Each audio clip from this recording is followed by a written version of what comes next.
being discussed by Kolkata chapter Isoparb. Kolkata is very dear to me. I hope you know that. And Geeta Di, Sudeep sir, all of them, Dr. Sangomita, they will all say how much I never miss an opportunity to come to Kolkata. Thank you. Today's learned speaker, Dr. Sukanta Mishra, will speak on next generation partograph. Dr. Sadhana Gupta, the wonderful orator, will deliberate on how to deal with complication of second stage of labor, which we all read, no matter how senior or junior you are. My best wishes to her for her upcoming Foxy president election. Yes. Now I feel honored to name the chairpersons today. Dr. Geeta Ganguly Mukherjee, she knows how much I regard her and respect her. Dr. Sudeep Chakravarti, whose brain I keep picking like anything when I am in a trouble, how to solve it. It's Sudeep sir. Sir, kya kare? I will think and tell you tomorrow. That is his fixed answer, but he does solve the problem. Dr. Mumtaz Sangomita, whom I have recently once or twice met, Dr. Kalidas Bakshi, they will give their expert comments on the subject. Dr. Tulika Jha and Dr. Shabana Rose Chaudhary will coordinate the webinar flawlessly. I welcome all the webinar attendees. I am sure we all will be wiser after the webinar session. Long live Isoparb. Thank you, ma'am, for the encouraging words. We also have with us tonight the Secretary General of Isoparb, Dr. Meena Samant, as our guest of honor. May I now request Dr. Meena Samant to say a few words. Thank you, Dr. Chaudhary, for the kind introduction. Thank you, organizers, for this privilege to be here as a guest of honor. It indeed is an honor. Respected, stalwarts of Isoparb, Dr. Sudeep sir, Dr. Geeta Ganguly Mukherjee madam, our president, Dr. Usha Sharma, our member of parliament, Dr. Mumtaz Sanghamita madam. It's been some time we've met physically. I'm looking forward for that. Our president of the Bengal chapter, Dr. Sukanta Mishra, our star speaker, the second star speaker, Dr. Sadhana Gupta madam, Dr. Bakshi, Dr. Tulika is here, and all the audience, good evening, namaskar to all of you. I bring greetings to you from the Isoparb head office, Patna. And today's topic for any obstetrician, and today as perinatologists, we know how important labor is, how important that short period of few hours, the second stage of hardly an hour or so, where things could really go haywire, how vigilant we need to be, how judicious we need to be in our management to have a good outcome, a good favorable perinatal outcome. So vital. And today's topic, the two speakers are going to deliberate on it, and like ma'am said, we are going to take home some really good messages, especially the next generation. Even I'm eager to know what sir is going to talk on that. Yes, Isoparb brings greetings to all of you, and all the chapters, city chapters. They're doing such wonderful webinars and academics. It's really a pleasure to be a part of it. Thank you, and happy learning to all of you. Namaskar. Thank you. Thank you, ma'am, for your inspiring words. Now we will begin our scientific sessions. The chairpersons for the first scientific sessions are Dr. Mumtaz Sangomita and Dr. Sudeep Chakraborty. Dr. Mumtaz Sangomita is the past professor and head, Department of Obstetrics Gynecology, Medical College, Calcutta. She was also the past president of Bengal Obstetrics and Gynecological Society, and she was also the past vice president of Isoparb. Dr. Sudip Chakraborty is also the past Vice President of Foxy. He was the past President of BOGS and also the past President of Isoparb. Over to you, respected chairpersons. The virtual dais is yours.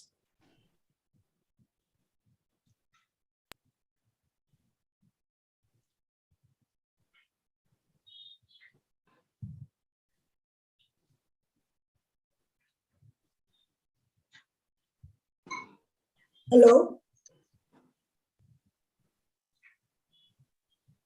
Yes, Didi, you are audible. Yeah. Oh, okay. So may I ask Sukanto Misra, Dr. Sukanto Misra, Professor, to deliver his lecture. Before I'd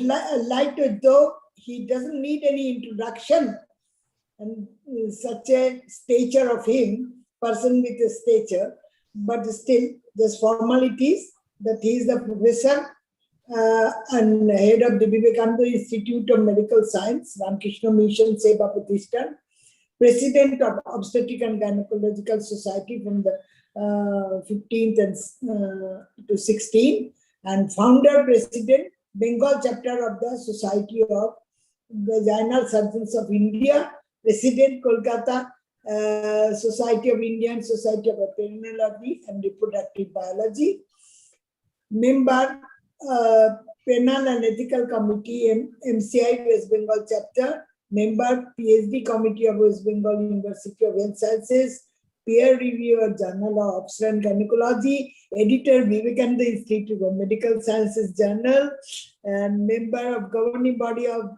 VIMS and RKMSP, member Educational Committee of WIMS, RKMSP, and faculty international and national conferences, examiner UG, PG courses, and publications he has got. And areas of interest is teaching of vaginal surgery, medical disorder of pregnancy, high-risk pregnancy, and gynecological oncology, critical care, and contraceptions. Moreover, we all know he is a very, very good orator, and it deals with the humors and the wits. And now the floor is yours, Dr. Sukanto. Thank you, Didi, for your kind words. In fact, we all are grown up under your care, the care of this renowned Actually, we are both were in the same unit of Professor Nogendra Chowdhury's unit. Actually. Where others in the RMO sort of level, a registrar, and he was house surgeon, then postgraduate, etc. Yes, Didi. Is it visible? Yes. Yeah. Okay. So my topic is WHO Labor Care Guide, the next generation part of life. Sir, it's not visible. It's not visible. Okay.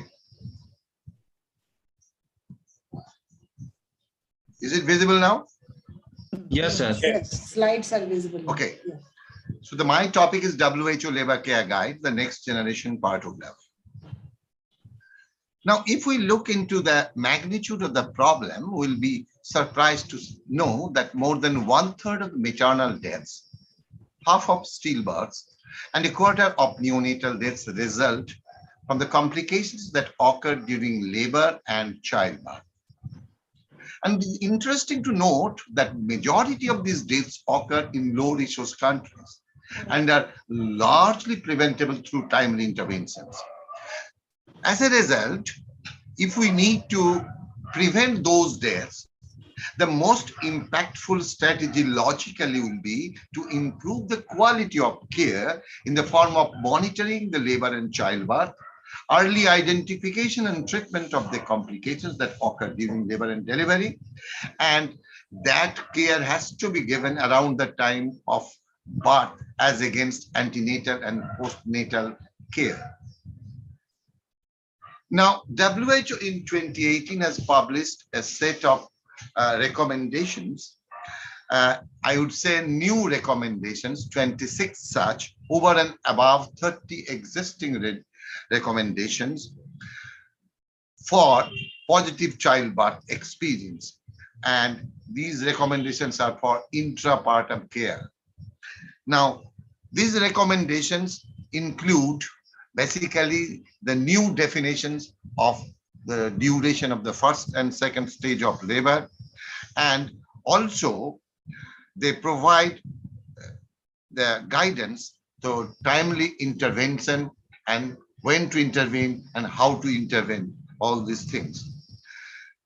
The recommendations are based on the principle that through the use of effective labor and childbirth practices and avoidance of unnecessary, ineffective, and probably potentially harmful practices, health personnel can support women to achieve their desired physical, emotional, and psychological outcome for themselves, their babies, and their families. Now, the recommendations needs to be implemented as a package of care in all facility-based settings by kind, competent, and motivated healthcare personnel who have access to essential physical resources. And the components of these care includes respectful maternity care, which is basically propagated by WHO since last 2-3 years. Besides that, companionship during labor, effective communication, pain relief strategies, regular labor monitoring with documentation of events, followed by audit and feedback if it is necessary, oral fluid and food intake, mobility during labor and position of choice taken by the mother, pre-established referral plan, and continuity of care. Now, the principles, the guiding principles of the WHO intrapartum care model emphasizes that the labor and childbirth should be individualized and woman-centered. That means a generalized approach would never be considered as the right approach. For each woman, it has to be different. That is the crux of the thing. No intervention should be implemented without a clear medical indication. That's very important. Only interventions that serve the immediate purpose and proves to be beneficial needs to be promoted, otherwise not. And there should be a clear objective that a positive childbirth experience for the woman, the newborn, and her family should be at the forefront of labor and childbirth care at all times. Now, for the new WHO recommendations, basically are based on the premises of two very important pillars. The pillars are emerging evidence on normal labor progression that has been accumulated over the years, as well as the recommendations that is obtained because it was found that there is a global shift towards improving the childbirth experience, that is called positive childbirth experience. And as a result, it emphasizes that there is individual variability in the progress of labor, and that too with good perinatal outcome. So what are the emerging evidences? Number one is the individual variability in the progress of labor. And despite that individual variability, the perinatal outcome remains same. That is the important thing, because often we consider that this is not going right and we might have to intervene. That is not desirable. That's an important information. And for many women, labor process, one must understand, does not conform to the average progression rate on which the partograph and original partograph, and its modified version was designed long back. And there is also lack of evidence to support the use of 1 centimeter per hour block or format as a screening tool for prediction of the adverse outcome that we have followed for years. Now, that is also there. There is no, there is lack of adequate good quality evidence. So we find that the emerging evidences that have come up over the years are really different from what we used to think earlier. Now, for proper implementation of these new WHO recommendations, we need to have a new labor monitoring tool. This is known as WHO Labor Care Guide. So this WHO Labor Care Guide is nothing but a tool for appropriate implementation of these recommendations provided by WHO from time to time, and the latest one in February 2018. Now, labor care guide is unique, definitely, and distinct from the previous partograph in three different areas in its approach to duration of labor, triggers for clinical intervention, like when I need to intervene to do something for the laboring mother for their well-being, and its emphasis on respectful maternity care. Now, we know it is anticipated that if we have a design or a tool which is different from that what we are used to, then it provokes a sort of antipathy, provokes a sort of anxiety amongst the healthcare provider. One must appreciate that change is not easy, and change for the sake of change is not desirable, neither it has got a positive effect. Therefore, for the next few minutes, I will try to explore the key concepts that has motivated the WHO to review and revise the format of partograph into the next generation partograph, the so-called labor care guide. Now, the aims of labor care guide, therefore, is to monitor and document the well-being of women and babies and the progress of labor. That is like any partograph. To offer supportive care throughout labor to ensure a positive childbirth experience, as I mentioned right now. So this is something very new, supportive care throughout labor. It was not given that much of importance earlier. To promptly identify and address the emerging labor complications, yes, by providing the reference threshold for each labor observations. So that is mentioned in the labor care guide, that at this point of if it goes beyond the reference threshold, one needs to intervene, one needs to do something, and that also needs to be documented. And at the same time, it prevents unnecessary use of interventions in labor. And once these things are accumulated, it also helps to support the audit and quality of improvement of labor management for a particular patient and maybe for future for the society as well. So labor care guide for whom? It is primarily designed for the care of the apparently healthy pregnant women and their babies. But that doesn't mean that high-risk women will not have the benefit. They will, but they might require additional and sophisticated monitoring and care, and they might require delivery in a tertiary care center. So basically, it is for apparently healthy pregnant women and their babies. So when it needs to be initiated, when the woman enters the active phase of the first stage of labor, that is at 5 or more centimeters of cervical dilatation, regardless of her parity and membrane status. So this 5 centimeter is something new, which I'm going to discuss within minutes. Once initiated, the labor care guide will support continuous monitoring throughout the labor process. But what is not mentioned here, that we are the latent phase management.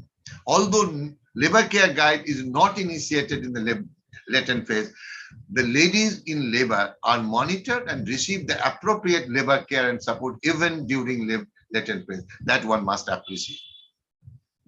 Where the labor care guide should be used? At all levels of healthcare facilities.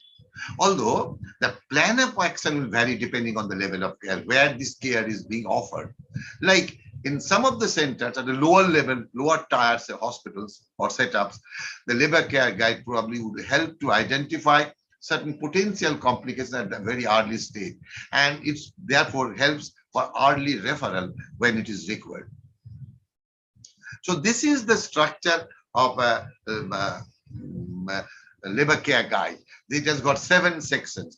Like the section 1 is identifying information and labor characteristics after admission. Section 2 is the supportive care, which is new. Section 3 is the care of the baby. Section 4 is the care of the woman.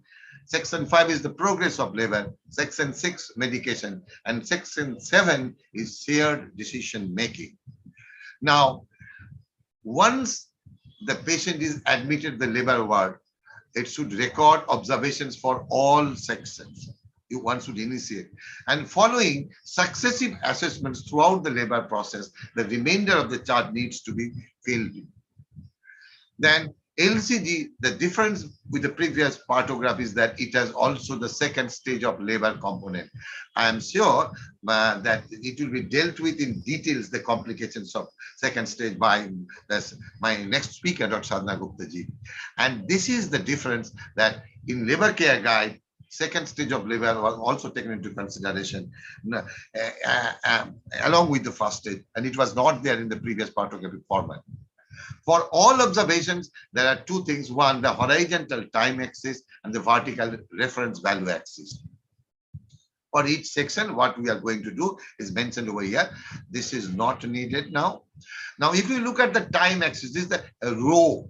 The first, it is divided into two rows, time row and hours row. The time row is the first row is to register the actual time for each observation. Like a patient was admitted at 6:30 p.m.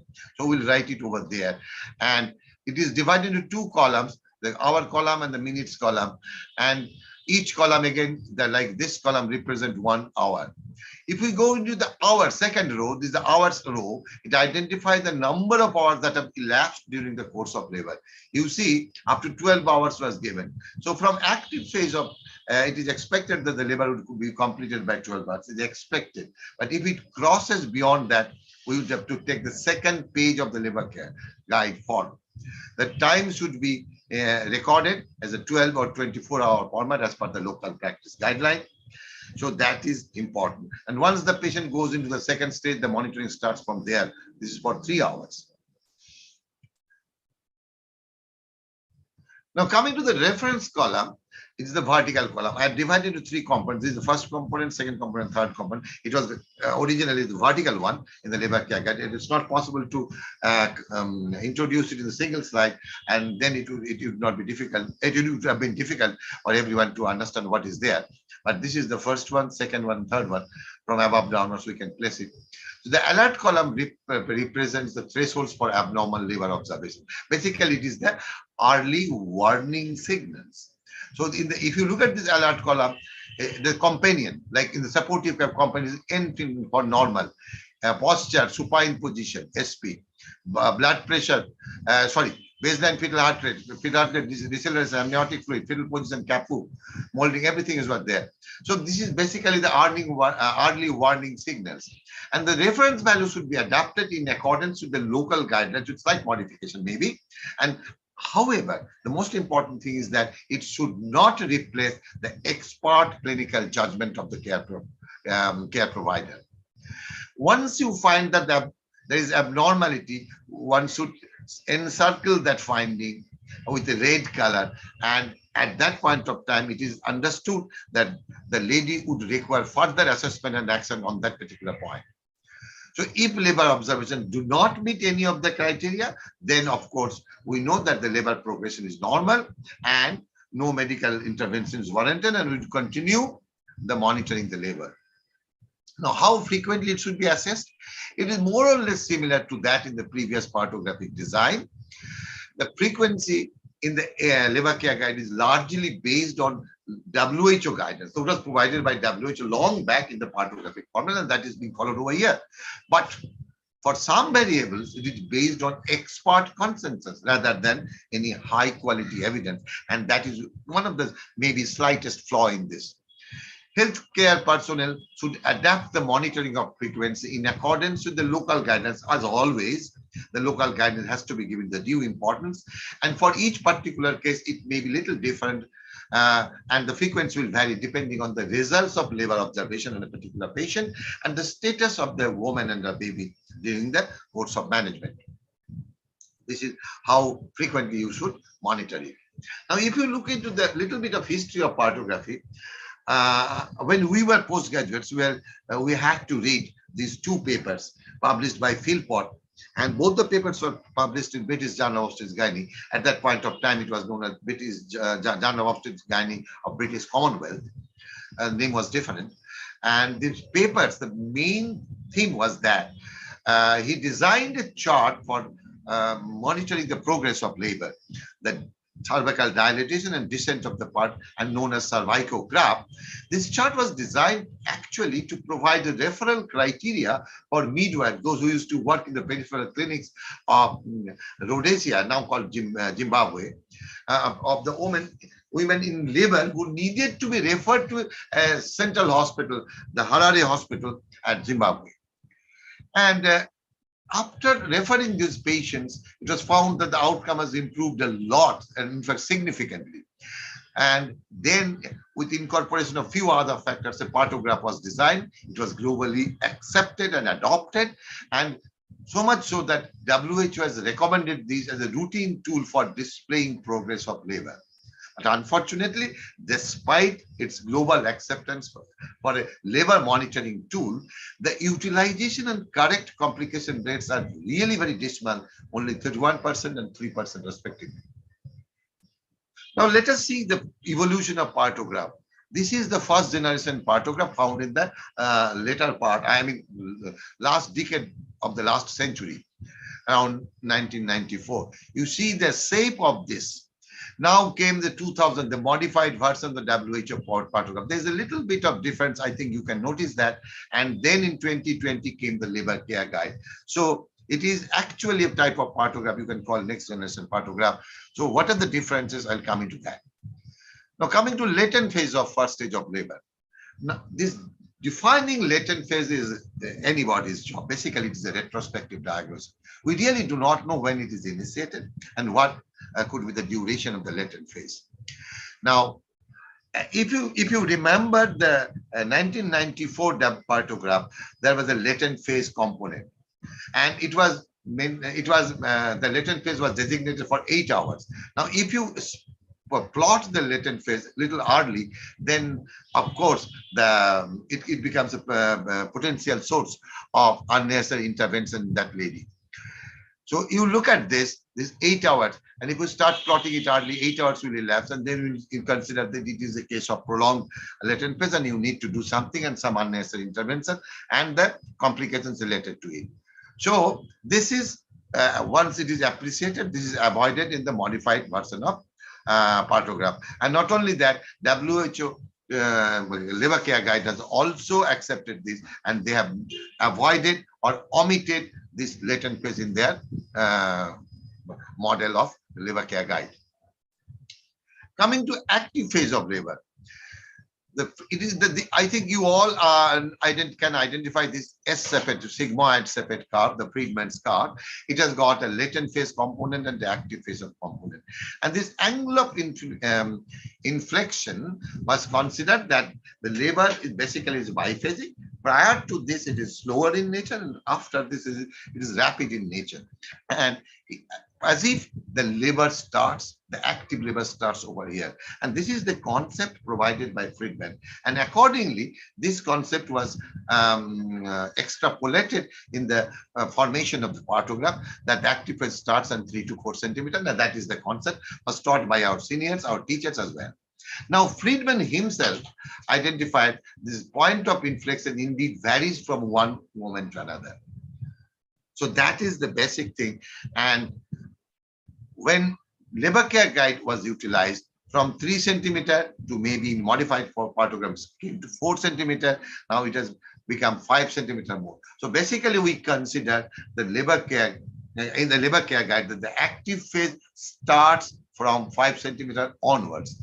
And this is a point which is derived from the evidences, where the median dilatation rate in low-risk women with no adverse perinatal outcome was found to exceed 1 centimeter per hour dilatation. That means the rapid phase starts from 5 centimeter onwards.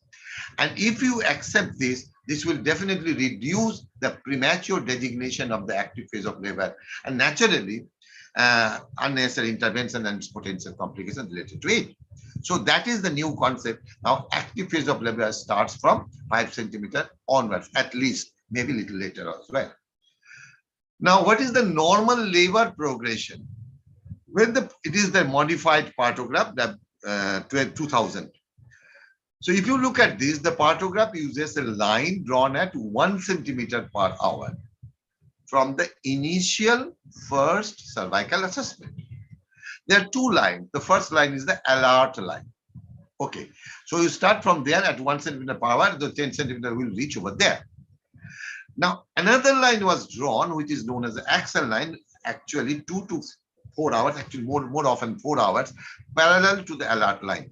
If for a particular patient, if it goes beyond this, then you can identify that the liver is not progressing well, and you can you need to identify the cause and intervene accordingly. Now, these two lines are already printed in that partogram. But the fundamental flaw in this concept is that this is basically the statistical summary of large number of women, and one is extrapolating this information to individual women's labor process, which is not right at all. And one must understand that there is individual variability in the rates of progression between women, between Rama and Sama, between Sila and Dolly. So the statistical summary cannot be extrapolated in an individual woman because there is individual variability in the progress of labor. Besides that, you look at this, the axle line has already been predetermined, already printed in the form.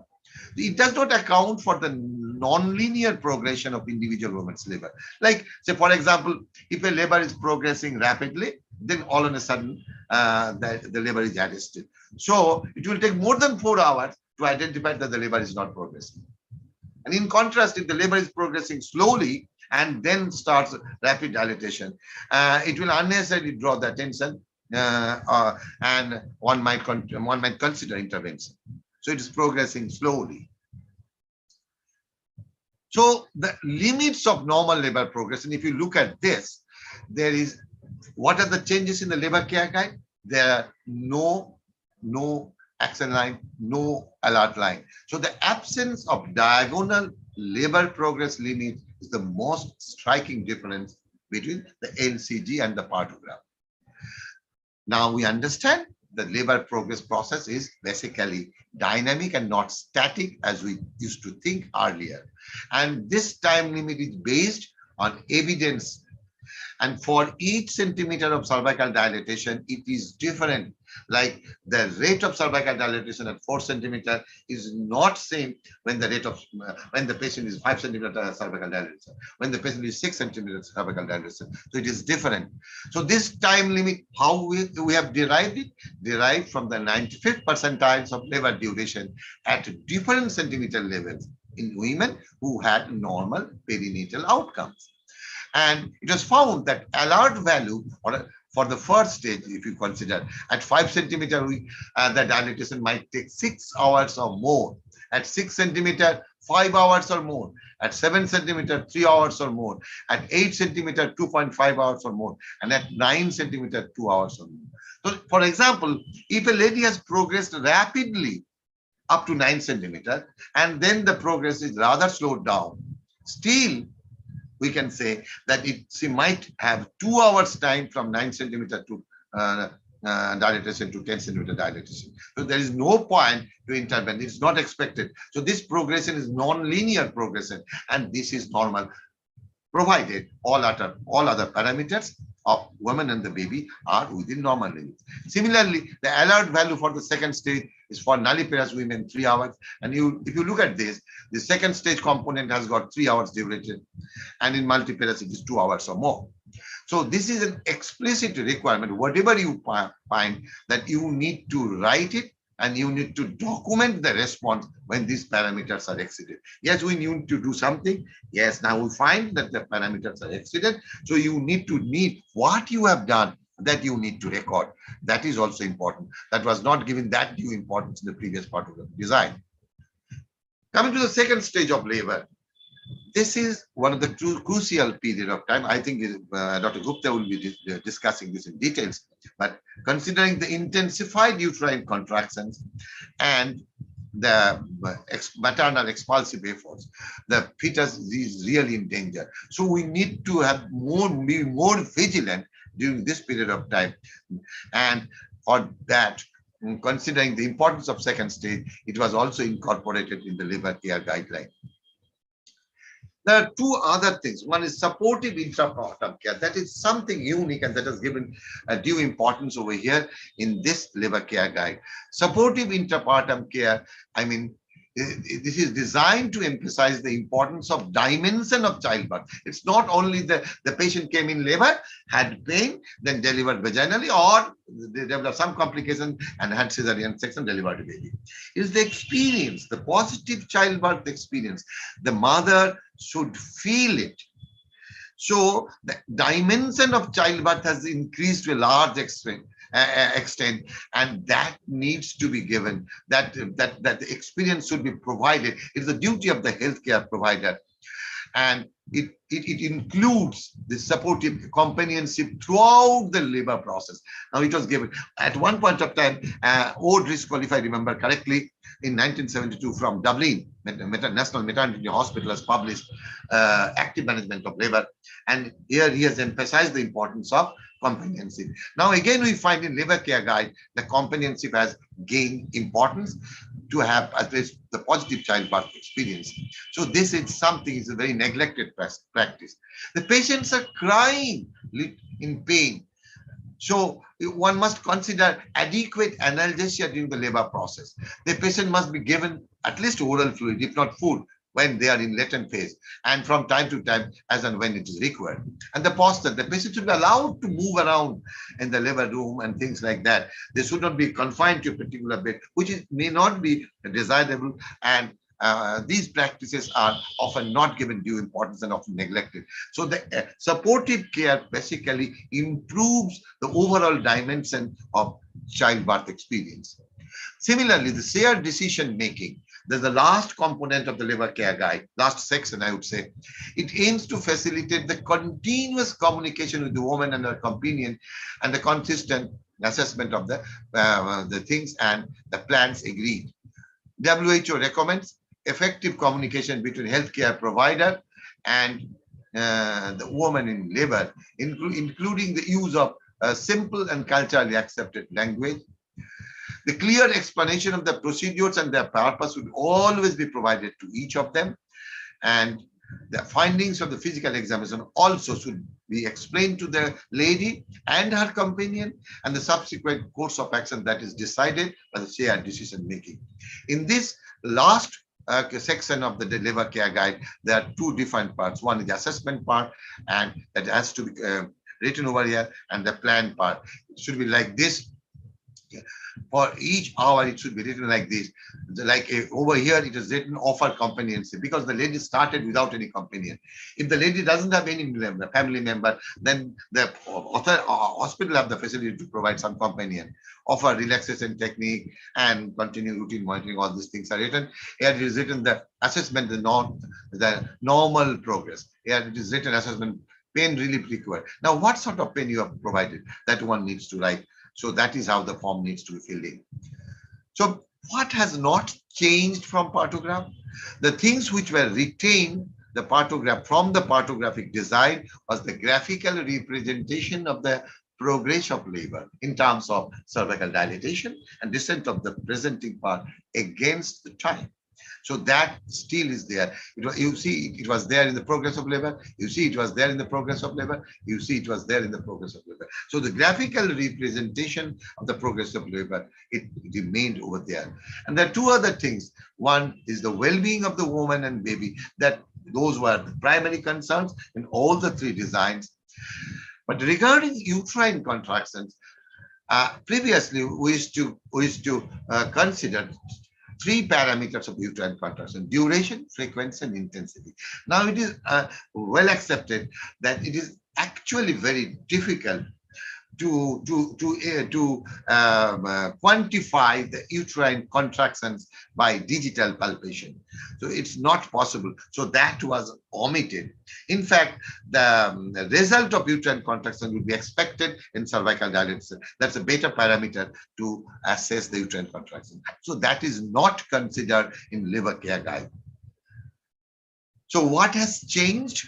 To summarize the thing from the partograph and why, the 1 centimeter per hour alert line and its corresponding action line had been replaced that I have mentioned, with evidence-based time limit at each centimeter of cervical dilatation during the active phase of first stage of labor. So latent phase is not there, and the active phase of labor at cervical dilatation starts from 5 centimeter instead of 4 centimeter or less. It includes the monitoring of the second stage of labor, yes. It includes a section to assess and promote the use of supportive care that I have mentioned. It no longer records the strength or intensity of uterine contraction, which is difficult to clinically quantify. And it requires highlighting any deviation from the expected observations of any labor parameter and the response. So any deviation that needs to be encircled, and how does the healthcare supporters, healthcare providers respond to those abnormal observations has to be documented.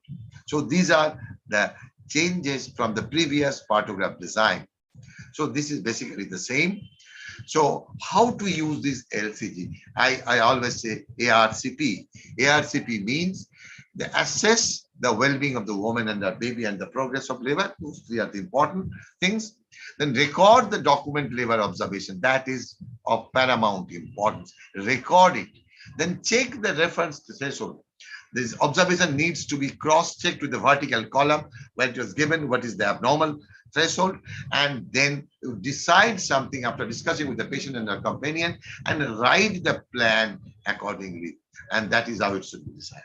So in summary, ILS labor care guide should be used for all women in labor, whoever she is.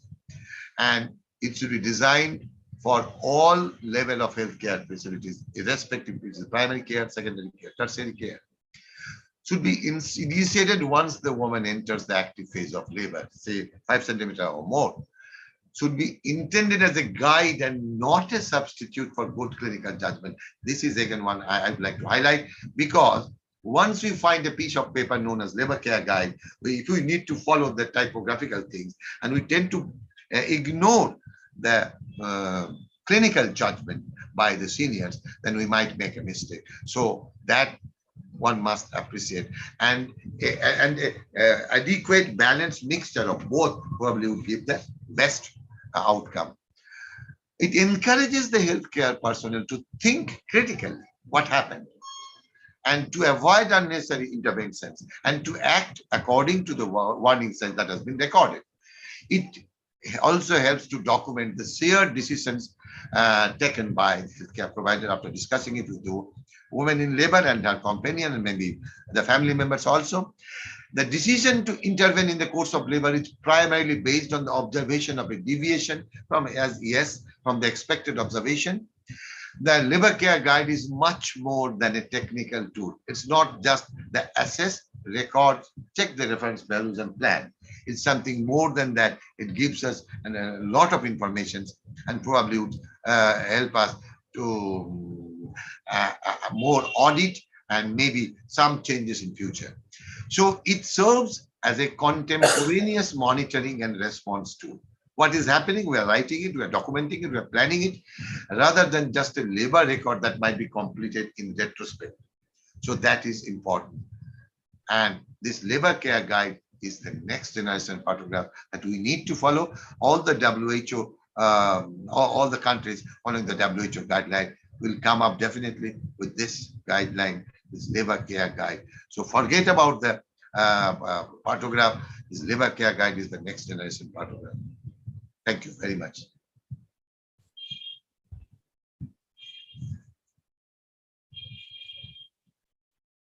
Thank you.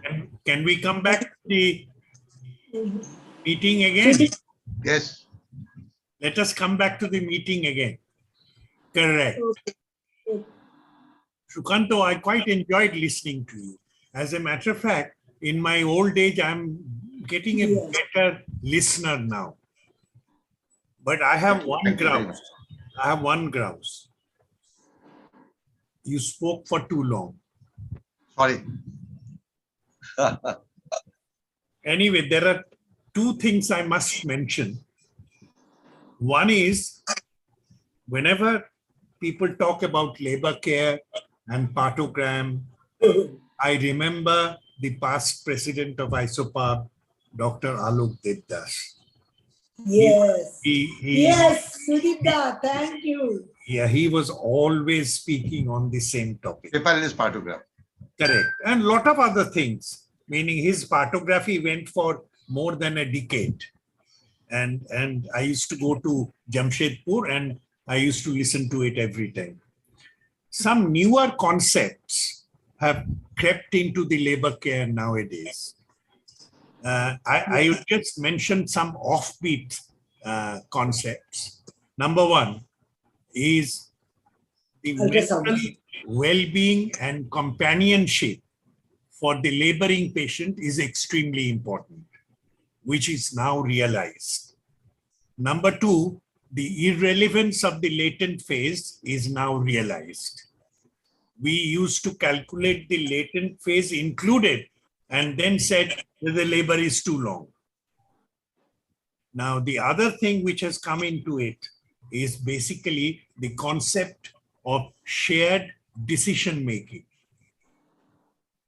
You don't just go to the patient's side and declare, no, Caesar is necessary. You just discuss with her and then come to a conclusion. So these are some of the newer concepts which have come in. And unfortunately, in India, we are still telling the patient that the cesarean section is the safest way of delivery, both for the mother and the baby. When we know that is the worst form of delivery for the mother as well as the baby. I would not take any longer time. I think I should hand it over to Shabana for the next session because we are already running late. Thank you very much. Thank you. Thank you. Thank you, chairpersons. Since there are no questions in the chat box, now we will move to the second scientific session. It is a pleasure to invite Dr. Geeta Ganguly Mukherjee and Dr. Kalidas Bokshi to chair this session. Dr. Geeta Ganguly Mukherjee is a former professor and head of obstetrics and gynecology, Archikor Medical College. She was also the former president, Bengal Obstetrics and Gynecological Society, a former vice president of FOXI, a former president of Isoparb. Dr. Kalidas Bokshi is also a past president of Bengal Obstetrics and Gynecological Society. He was the president of India Menopausal Society. He is the president of ISAR Bengal chapter. Over to you, chairpersons, for this second session.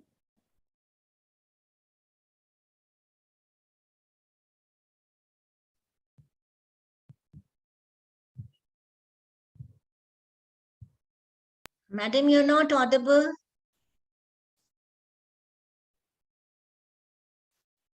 Am I audible now? Yes. Yeah. Now, thank you, Dr. Shabana.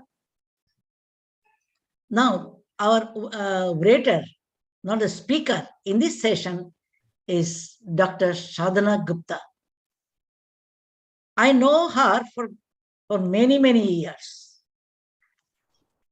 Now, Sadhana, all of you know that she is the FOXI president's candidate, and really, she deserved that. She has got experience at all stages and all wings of FOXI local society, committee chair, vice president, ICOG, then corresponding editor of Jogi. Excellent at every stage and every wing. Best committee chair, best publication, thrice Korean awardee, 4 times best AICOG paper. Where is Sadhana?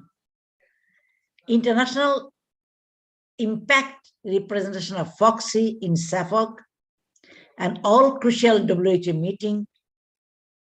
Then innovative author and editor, 7 quality safe motherhood bulletin, 2 FOXI focus, manual safe motherhood initiative, a silent Revolution, sole author of book and a comprehensive textbook, ISOG Campus.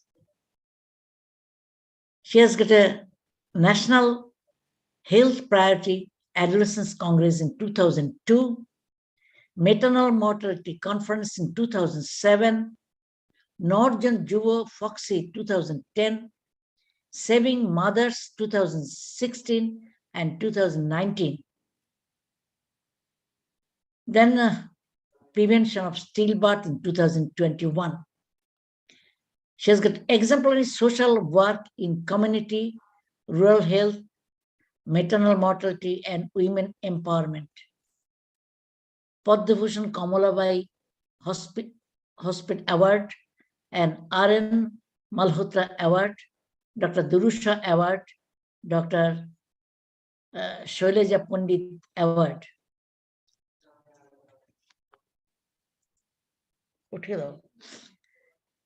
Now there's so, where is Shadna?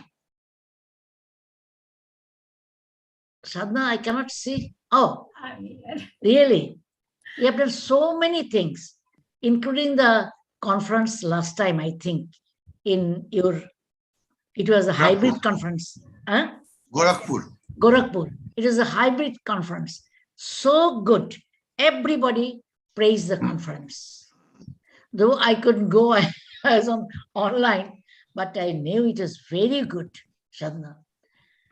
So the floor is yours. We are all waiting to hear from you the important subject after the lecture of first speaker, Sukanta. Then we are going to hear from you, Shadna. Thank you, madam. Thank you for very loving introduction, and let me share the screen. And, so, first of all, my hearty thanks and gratitude to Dr. Sukanta Mishra and to Nika and the Kolkata chapter Isoparb for this opportunity. My sincere regards to all mentors, Dr. Geeta Ganguly, Dr. Sangamitra, Dr. Sudeep Chakravarti, Dr. Kalidas, and my chair, Dr. Geeta Ganguly, for the kind introduction. So thank you very much for this opportunity. And with the, like Dr. Sukanta would say, it is a paradigm shift in the labor management. And there are many questions also with this, that really how we can implement and how we can utilize, really implement in our health obstetrical care setup. So it is Kolkata, always vibrant, and it is Dakshineshwar, which is the place where I always want to go again and again. And the journey by boat from Dakshineshwar to Belor Math and Ramakrishna Paramhans and Vivekanand, who really present the two aspects of our life. One is to the God and second is to the service. And how it is India, and this is actually the amalgamation of the disciple and the teacher is the real presentation of Indian philosophy. So, madam, what was talking about midterm Isoparb conference, yes. There are few pictures for the inauguration of trade exhibition, and I like have a gratitude to Dr. Usha Sharma and Dr. Neena Samant and the Isoparb head office to believe in us, and we could do the first national hybrid conference of its own kind. So coming to the subject, second stage complication, and God has made some, like, destined the entrance of the world very narrow, full of sorrow and travail. And there are but few and evil, full of perils and very painful. And it is still there about the second stage. So human labor represent high point of pregnancy, and there is a lot of emotion, apprehension on the family part and the mother part, a lot of anticipation and expectation, and the whole load of too much expectation and anticipation is coming on the obstetrician. WHO is responding actually to these needs of society, but it is a paradox that when the human condition is becoming more and more sophisticated, ability to give birth is becoming fraught with imperfection, and it is getting more and more so with the imperfection, with the change in totally change in the lifestyle. So going through process of labor monitoring, everything is a real test of delivering women's fortitude and obstetrician patience. And we have always found out what is the best way to like labor management, and WHO new labor guide is that like an attempt to do this, that the obstetrician should be bystander and only assist when it is needed. So second stage of the labor is the really test of delivering again the women's fortitude and obstetrician patience. Now, when the labor care guide says that the healthcare provider should respond to it, the one thing which I have gone through with a very deep learning as well as the experience, that how we can respond only when we know the basic, and that basic obstetrical teaching should be the part, and that is the one of the important need, and we should not forget.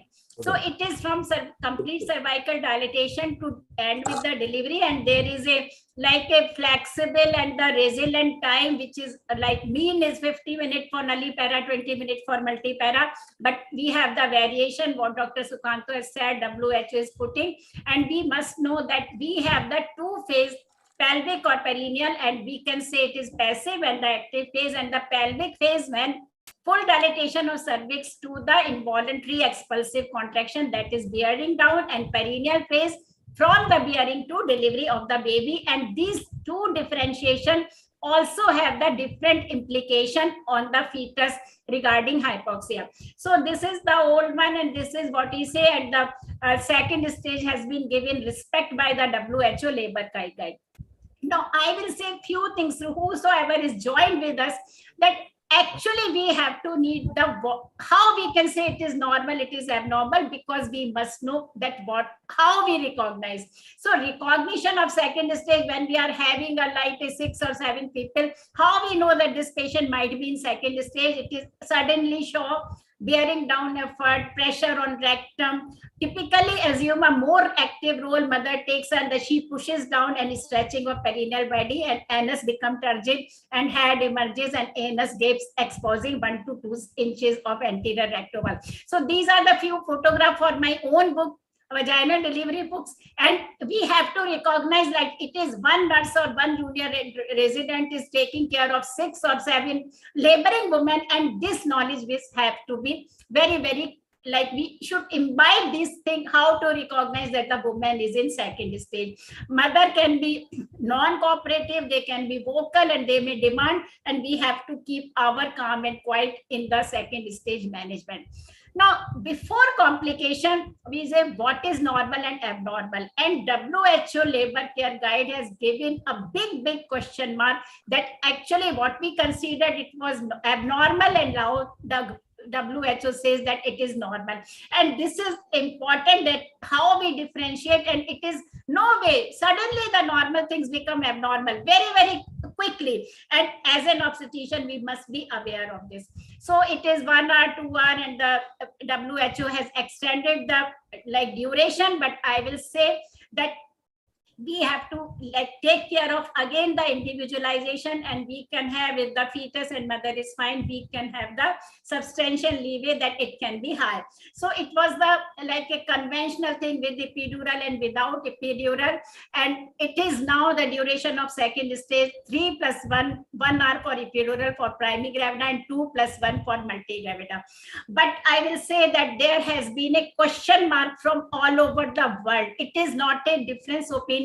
And to the WHO labor care guide, I have found a beautiful like read back and the review from the readers and the people who are really doing labor, that when we have the prolonged second stage, it will result into increased maternal and neonatal complication, and FIGO is still set on the like the maximum limit for the second stages 2 hours and 1 hour for multigravida. So FIGO and WHO are in a different like phase, and we have to be very careful with very important careful monitoring of the second stage when we are following the a WHO labor care guide.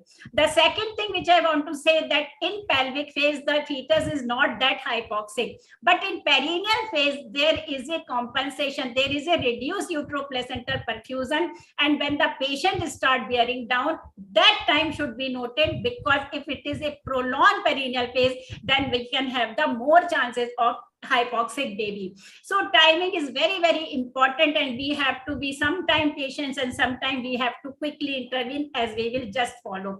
So how do we monitor second stage? It is easy, it is complex, it is technology dependent, or it is obstetrician experience. But our question in today's country, in Indian scenario, where is the experience? When we say in many medical colleges, we don't have the forceps available in the labor room, and that is the thing that we have to think as a Isoparb and as the Foxy. So how we progress, it is palpation and the per vaginal examination, and sometime as per need. And again, how to do it is 5 to 10 minutes, either intermittent auscultation and CTG whenever there is a high risk situation. So what is, do our intervention really make the thing sometimes complicated? So it is like midwife consider miracle of childbirth as normal and leaves it, otherwise there is a trouble, and obstetrician sees childbirth a trouble, and if he leaves it alone, it is a miracle. So it may be a little pointer that an expert and a midwife have the different attitude, as well as the patient from different socioeconomic status have got the different attitude toward progress of labor. So this is also the thing which we have to like consider. So what is it is aim is to be must be very, very supportive, no excessive coaching, no sustained vulva maneuver, and we have to be very, very supportive. What Dr. Sukanto said, support in sac position, pushing whenever there is a inefficient oxytocin, inefficient contraction, then oxytocin augmentation. So this is about the normal care, and I will give that as a clinician judgment should always be there when we are taking a more flexible limit of duration of second stage. So complication, a maternal exhaustion, it is a complication of second stage if it is prolonged, and there can be antenatal period, there can be intranatal period like inadequate analgesia, poor hydration. So we now really think that there should be birth companion, it should be oral fluid, it may be IV fluid sometimes, and we should not keep the patient nil orally, because that leads to maternal exhaustion, and we must have the protocol based antenatal care. Posture is very, very important, and and hydrated well to prevent ketosis. Fetal heart rate. Now, this is important when we have the routine use of CTG has resulted into increase in cesarean section rate, and it should be our way of teaching that the normal second stage had compression, we have the early deceleration, and that is considered normal. But however, the second stage can be anyway can produce the really, really rapid fetal hypoxia, and we have to review the thing when there is a bradycardia, when there is a less than 910 beat minute with loss of variability, or moderate variable or late deceleration with every uterine contraction. So what is normal CTG in second stage? Because of head compression, there is early deceleration, variable deceleration. But if the things are persisting, we have to take very, very rapid action, and that is the complexity of the second stage. Do we have the deceleration should always proceed to cesarean section? No, we must see all the iatrogenic cause like oxytocin, changing position, and the fluid administration, but oxygen therapy is not indicated, and whenever needed, we have to expedite delivery either by assisted vaginal delivery or cesarean section, and we have to be ready. It is not that we are doing cesarean section for every compromised CTG, but we have to be ready to do the cesarean section or the terminate delivery by assisted vaginal delivery. That is the crux of fetal distress in the second stage. So coming to malposition, and what we say, you are never in wrong place, you are in the right place, but looking the things in the wrong way, and the occipito-posterior position remain the beta noir of obstetrics, because it is a normal labor. and it is very, very common. Normal means it is longitudinal cephalic presentation, but the incidence of occipito-posterior is around 15 to 30% more common in the primary gravida, and the right occipito-posterior 5 times more common than the left occipito-posterior position. So it is a within domain of normal labor, but it can take abnormal turn at any time if there is a deflexed head, CPD, and the weak uterine activity. But the consequence of this, omitting this simple diagnosis, can be very, very hazardous. Prolonged labor to obstructed labor to instrumental delivery to failed instrument delivery, PPS, sepsis, fetal asphyxia, hypoxia, intracranial hemorrhage, admission to NICU, fetal death, and the cesarean section. So a simple problem, age-old problem of the labor, but the consequence can be very, very heavy on the mother, on the baby, and on the obstetrician. So it is considered beer bug, and it can present in a different way. It is suddenly meconium sprain, suddenly fetal distress, and it is a challenge to have the correct diagnosis and how to be managed. So these are all type of pelvis. Unfortunately, what I am seeing through all the conference and the webinars, that the conventional basic teaching of different type of pelvis and the pelvic assessment is not given due consideration, and they say, yes, we will see. Even in UK and USA, it is such a common thing. Yes, we do oxytocin, we are watching, and we are actually not seeing what type of pelvis they had, and they are not in our core of obstetrical teaching, which was once upon a time with a teacher like Dr. Geeta Ganguly and Dr. Sanmitra. So this is the thing which we have to retain to right from the MBBS student, that this knowledge actually gives you the experience to take the right decision. Primary parity itself is a risk factor for occipito-posterior position because they are untested horse. These are few beautiful pictures that just by looking how the old age obstetrician used to see the occipito-posterior position, just by looking, that is a scaphoid shape of the maternal abdomen, and you see that it might be the occipito-posterior position. Patient is having continuous and severe backache, early rupture of membrane, incoordinate uterine activity, and slow progress of labor is the hallmark of occipito-posterior position. And this is the per vaginal examination. Beside the easy feel of anterior frontal, two things I wish to tell to all audience who are with us: involuntary maternal pushing before full dilatation of cervix, and shrinking or edematous cervix can be there as a diagnostic feature of occipito-posterior position. So how we do? One word about the ultrasound, because one way there is a WHO labor care guide when we are looking for midwifery, and the other way is the technology, and even for that checking the occipito-posterior or the issue of the feasibility of vaginal delivery, the ultrasound papers are there that how we can do, but there is a lot of issue of the training. Likewise, with the basic obstetrical teaching, how to differentiate between normal and abnormal labor, the ultrasound has got its own issue, and there is a lot of training issue, and it can be again a double-edged sword, but we must know that what is happening in the world. So after occipito-posterior position, you have said what you should do. How can we really help to facilitate vaginal delivery and rotation to occipito-anterior position? Avoid early amniotomy, frequent change of position, and the after every 10 or 15 minutes, change the position, and there can be longer. Get the patient ready for a longer, harder, and traumatic labor. So a lot of thing about birth companion and everything. But actually we have to to my practice today, it was 15 years ago, and today's the patient's expectation are quite different, and we have to be very, very clear. I don't say counseling is about pampering. We should be very, very clear and scientific that this is the situation, and get ready for longer, harder, and maybe more traumatic delivery.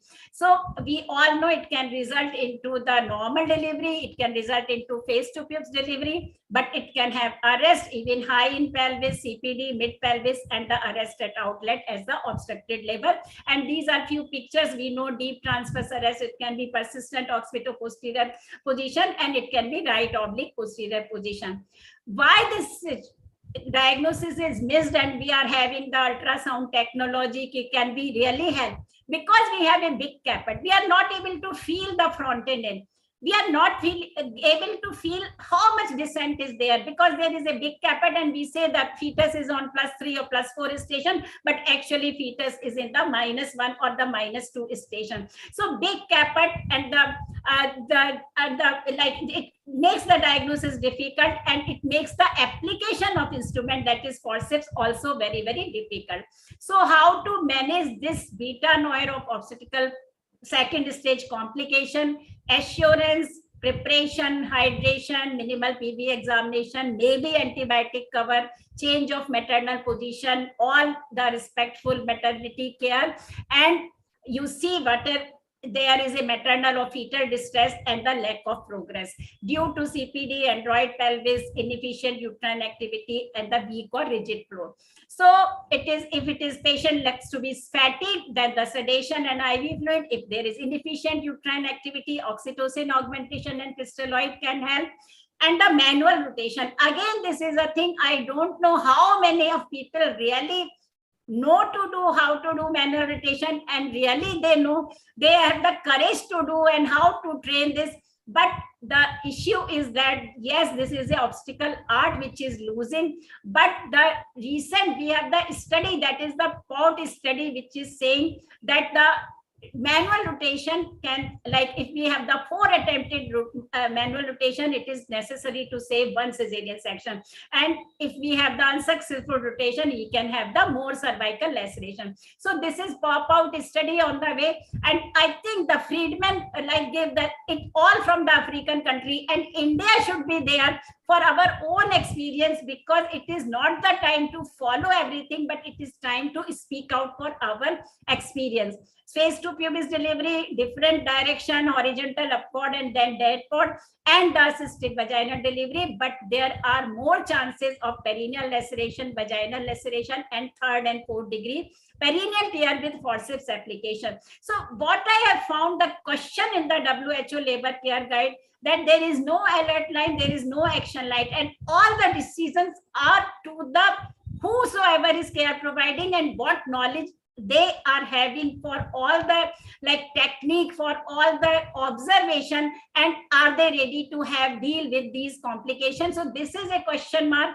We can use vacuum also, because we can, the point is the 2 to 3 centimeter above posterior frontal nail. And this is one device, because we must know what is new, that is Odon device, which is put on the fetal head, and it has been shown as a promising tool by FIGO and WHO. Late cesarean section is needed sometime in occipito-posterior if there is a prolonged labor, fetal and maternal distress, or the failed assisted vaginal delivery, and early cesarean if there is a CPD.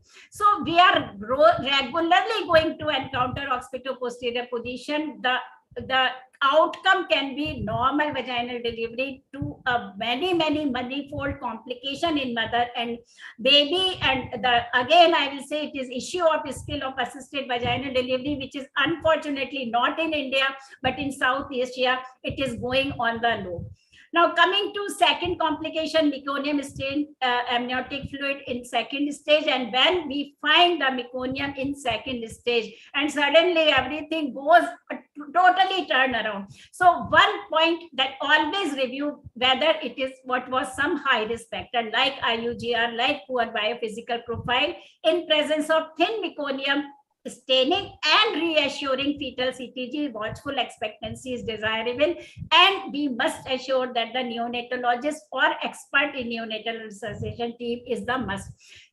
Meconium stain, again, it is around 12 to 16% of delivery, and out of this 2% of babies really develop meconium aspiration syndrome, and it can result into 5-fold increase in perinatal mortality as compared with the low risk patient with clear amniotic fluid. So this is again a very serious complication for the baby, and it can be physiological like GIT maturation, but the thick meconium, dark radiaceous meconium has got its own independent risk factor for the low ABGAR score and the compromised neonatal outcome, and we must be very careful amnio infusion not to be used for the routine management of suspected fetal compromise with the meconium aspiration. So always individualize thin versus thick, low versus high risk patient, and we have to be ready with the possibility of emergency cesarean section and neonatal resuscitation team, and a good neonatal resuscitation action, that no unnecessary intervention, but if it is needed, we have to do the. So it is Foxy is doing a Manyata program, and the nurses are really trained with the good neonatal resuscitation practice, and that should be the way. I will be a little cord prolapse in second stage of labor, again 0.14 to 0.62, and how the situation changes, and how the all compassion and the counseling become suddenly, because you have to take decision within minute. In second stage, prognosis of cord prolapse is a little better. And one thing again, always do PV examination after spontaneous or artificial rupture of membrane. You are seeing sudden fetal heart abnormality. Sometimes it is difficult to see. It may be subtle or it may be frank. What to do in cord prolapse? Cord is gently cradled and replaced in vagina. The cord is like pressure is made off by putting the presenting part up, and see whether the baby is alive, pulsation of cord, what is fetal heart rate, and the continuous CTG.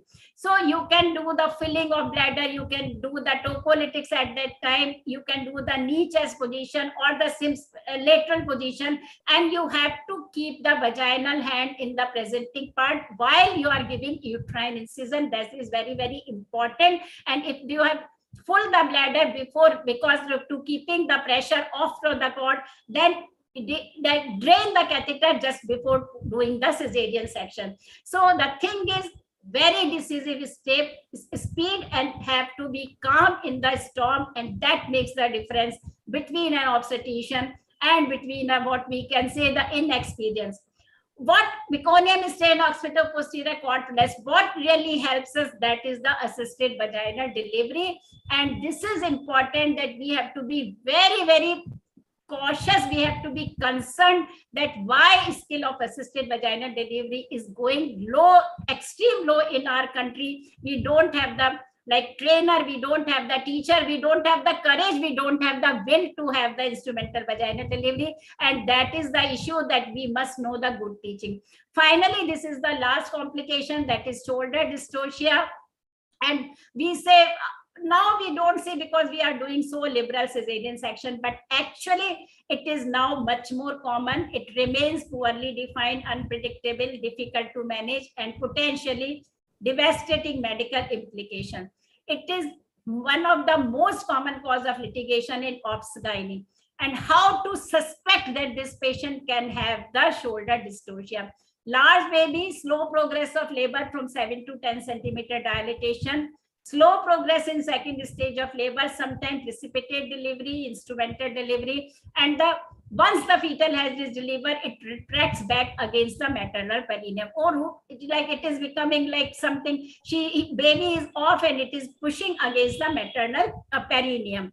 Now, this is very important thing, and what I like, I will quote one saves who question everybody's guideline because they are conducting delivery. So it is said that when we fail the gentle downward traction on fetal head, then we see that it is shoulder dystocia. Time 60 seconds from head to delivery. But there are a lot of question mark. And what is the beautiful paper by Savas, that there should be no gentle downward contraction once the head is delivered. We don't need it to diagnose shoulder dystocia, because this process itself can cause brachial plexus injury irrespective of presence or absence of shoulder dystocia. So very, very important and pertinent question. And this is all what can be the big babies, diabetic babies who are prone to get the shoulder dystocia, and why it is happening, because it is a tight fit between the diameters, but the shoulders are compressible. So we don't have shoulder dystocia, but if there is a bisacromial diameter is high, then we can have shoulder dystocia. That's why the diabetic babies of diabetic mother are more prone to have the shoulder dystocia. So we can have, which is posterior shoulder is below and anterior shoulder is impinged behind the pubic symphysis. So again, the safer practice, reduce the likelihood of shoulder dystocia. There's avoid induction of labor, avoid oxytocin augmentation, and see if there is a prolonged second stage. Then be careful that this patient can have the shoulder dystocia also, and always assess what is the approximate weight. Can we do cesarean delivery for all 4 kg plus? It is a Faustian bargain, and we are really coming into very, very high incidence of cesarean section, because ultrasound is not a very good predictor of actually fetal weight. So this is important, that we must have a good antenatal practices, how to choose this patient needs cesarean section and this patient does not have.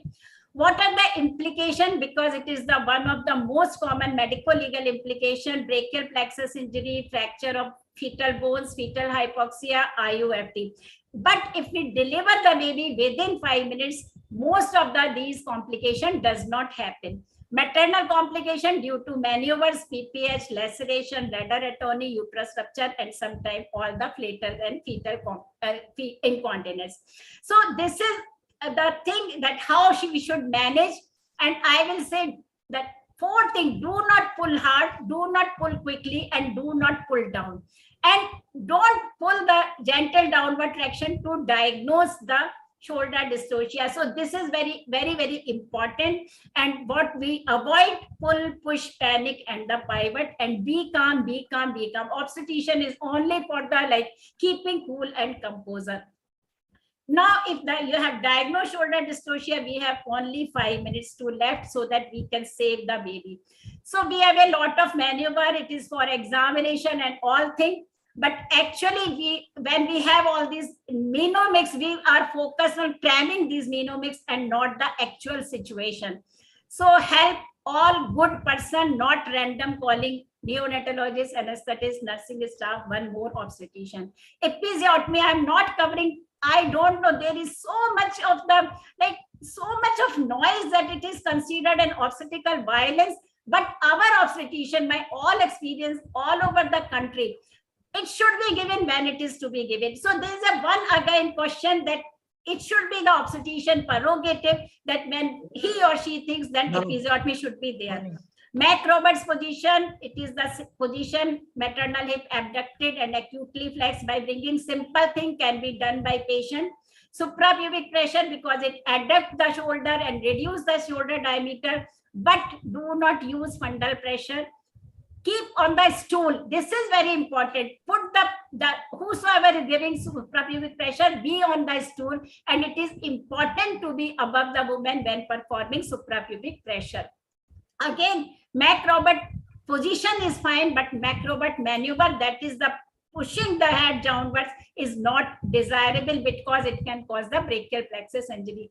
Never and never cut nuchal cord before delivery. That will be the hazardous to the baby, and you can have the IUFT. All flow chart, always I say I'm really troubled, so many apps, so many things. Really, we can remember these things because it is your mind, what you have imbibed all over the years, that work in the field of emergency.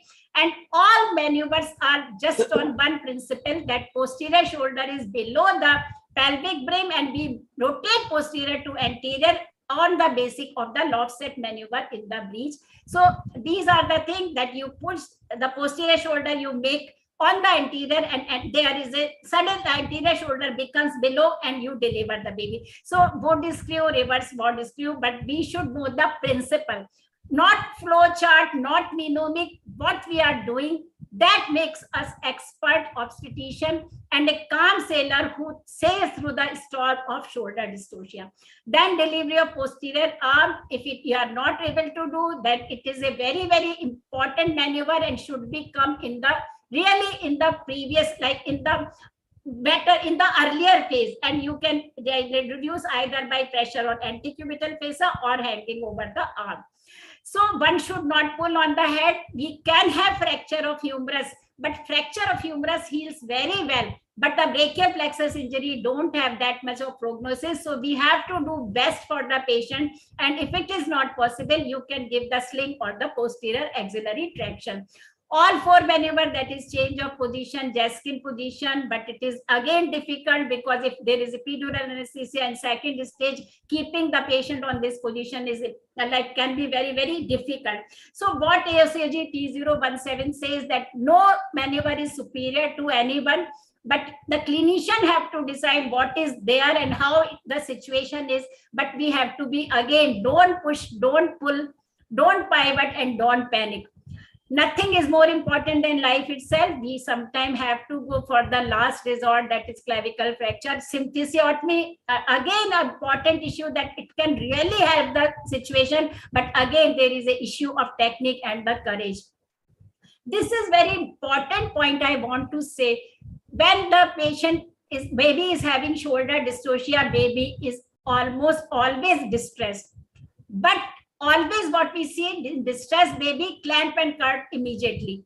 In shoulder dystocia, don't do this, because even the time of shoulder dystocia is managed less than 5 minutes. Few babies are born without pulse and cannot be resuscitated like in fetal distress, because the baby is severely hypovolemic due to the compression, like the cardiovascular circulation hampering.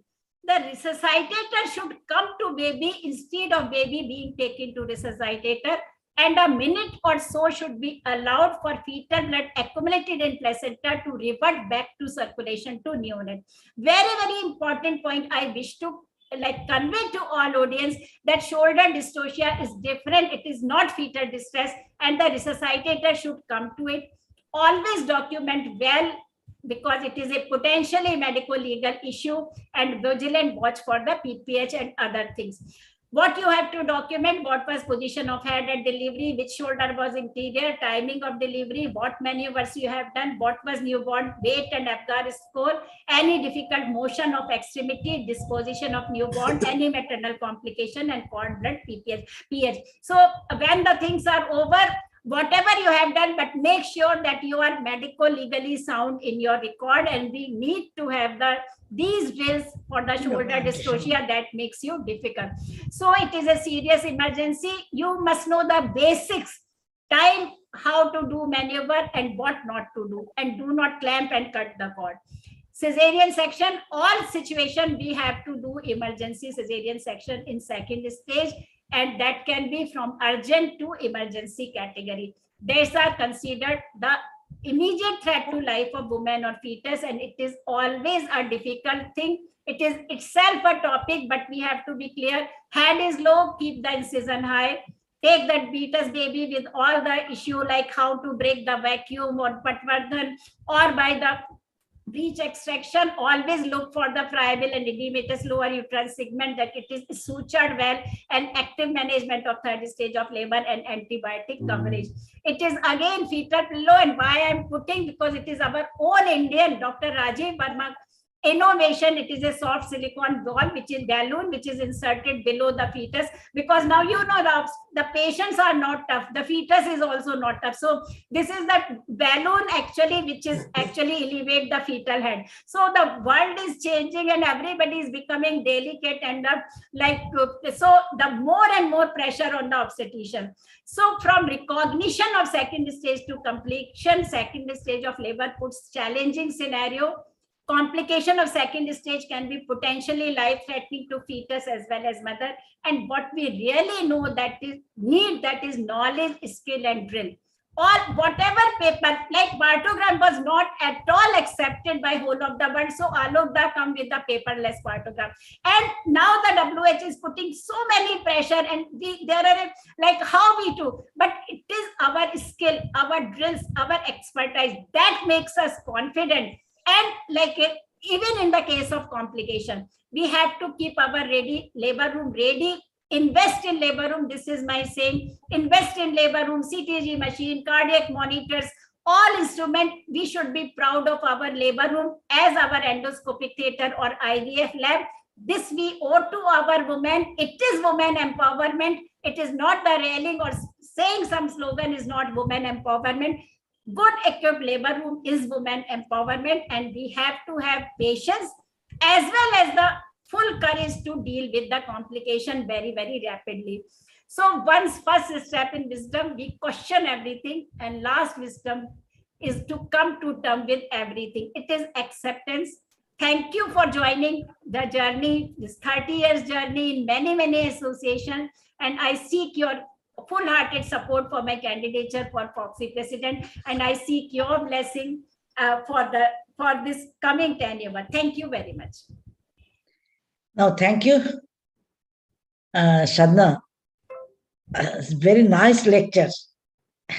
Now, Dr. Kalidas Bokshi will comment on that. Dr. Bokshi. Yes.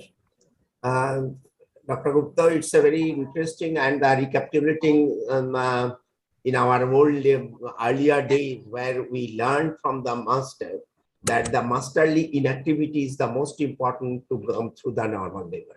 But nowadays the problem has developed, as you have said, lots of problems has developed, particularly the medical legal problem. In our early days, there was no medical legal problem because the doctor seems to be the god. But nowadays, the problem is that doctor is the enemy, not the god. And if giving in trial of labor, this complication we face sometimes, and it amounts to a heavy loss both from the party side and from the doctor side. Naturally, the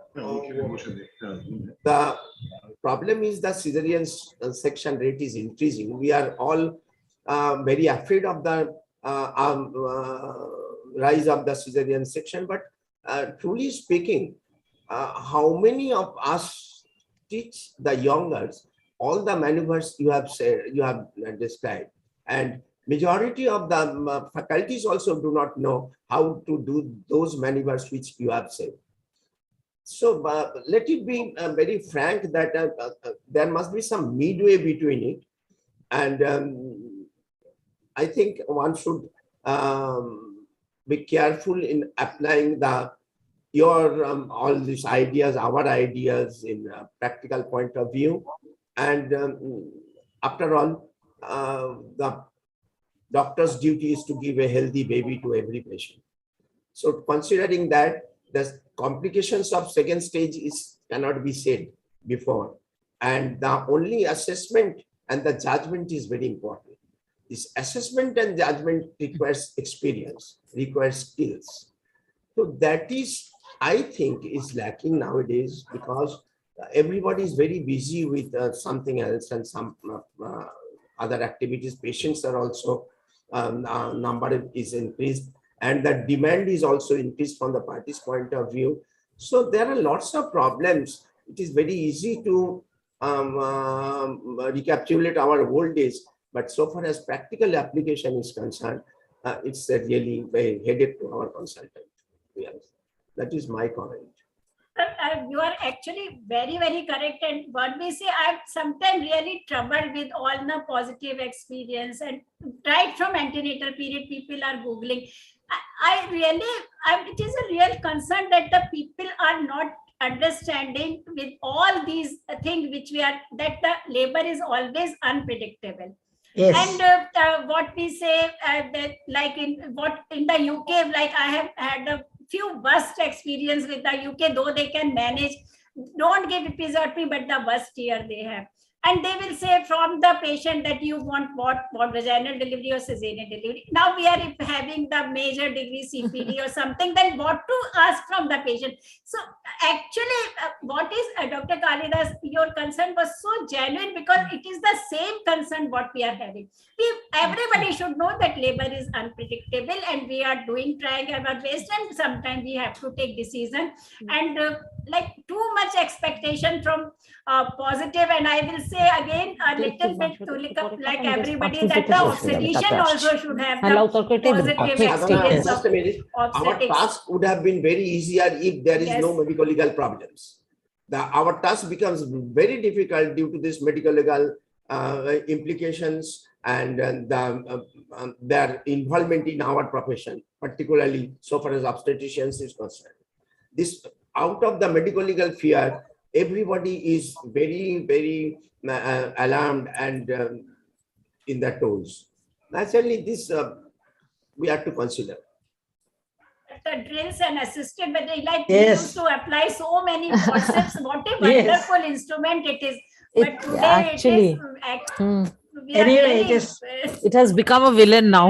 Ah. Yes. Sadhana, your lecture was really very good. Thank you, Madam. It's very good, and we have recapitulated Yes. all these procedures, maneuvers, and other things, which Mm. are almost at my age I have already forgotten. Thank you very much, Madam. for it. Now, Shabana. Thank you, respected chairpersons and speakers, for the two wonderful scientific sessions. Now I will request the Dynamic Secretary of Kolkata Society of Isoparb to give the vote of thanks. Dr. Tulika Jha. You can just Can I close the speak? window. Can I interrupt 1 minute? Yes, I yes, wish ma'am. to show you all something which we have done a lot of hard work, and I hope you all can see it. Can you see this book? Yes, This ma'am. Yes, is yes. the What is amended that? Constitution. The book has just come just now, Oh, and how I'm only nice. too happy to see it. And it has been amended after, means it has been published after 19 years. Big clap, big clap. what is that? Please join The hand. Constitution. Huh? The That's a Constitution. tremendous Herculean work. Yes. So this is the cover, and then I come to the last page. It's 29 pages, and this is the last page. Excellent. Nice. Excellent. Very good. Hmm. Thank Usha. you for your appreciation. It had only taken 10 times proofreading. Then it has finally been corrected. Usha Didi, are you going to send one copy to us? Of course, I will send. And the soft copy version, of course. Soft copy, I have got it. I can send you right now. But what I was hoping is that all the people who were involved in this meeting and everything, one copy goes to all of those Constitution Committee members, and all city chapter presidents will be receiving a copy. Right now, we have 30 city chapters. All of you will be receiving a hard copy. Thank you so और much. soft Thank copy you. तो Okay. हम आपको अभी भिजा देंगे. Usha, Usha, हाँ गीता जी.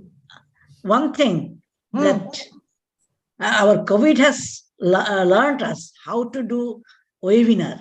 And Yes. because you have, in your term, you have done so many webinars. And Yes. also, this is also in webinars. This constitution, I still remember. So it is one thing good of these 2 years. We have that is become corona. webinar savvy. This is Yes. all. It's so much more convenient. Yes, Yes, it's easy for the and listeners convenient. and the faculty, for both. yes, Till yesterday, we were busy with endogen, and now today we are having webinar. yes. Yes. So But there is yes, ma'am. something which lacks in webinar. The Yes. personal interaction, Yes, which I that's feel true. should be That's done, true. say in 6 months or a year's time, which I hope Varanasi is going to make up for all that absence we have had because we are only having webinars. Absolutely. Yes. Absolutely. And Yes, there's yes. quite a lot of enthusiasm regarding the conference. Whoever I ask, everybody is going to Banaras. No, Yes. Varanasi is totally changed now. It's a new Yeah, Varanasi. Absolutely. A conference and in Varanasi, both are important. Sulekha ji called me personally. आपको आना है, आस्ते ही हमें भाई. Yeah. Yes, and everybody who will go, I pray to the Almighty, will have a wonderful experience of the conference and of Varanasi as well. Even our family members are eager to come with us. Yes. Of course, I And think you should everybody go is- with your family. Yes. Uh-huh. I see, Usha, I told हाँ, everybody, Gita ji. come with your family. And I told Shulekha. Hmm. So I Okay. No, think mainly, let's you get on know- with the program now. Let's. Yes, ma'am. Yes, please- ma'am. Usha, please you were now saying continue. something. Thank No. you. Please continue with the program.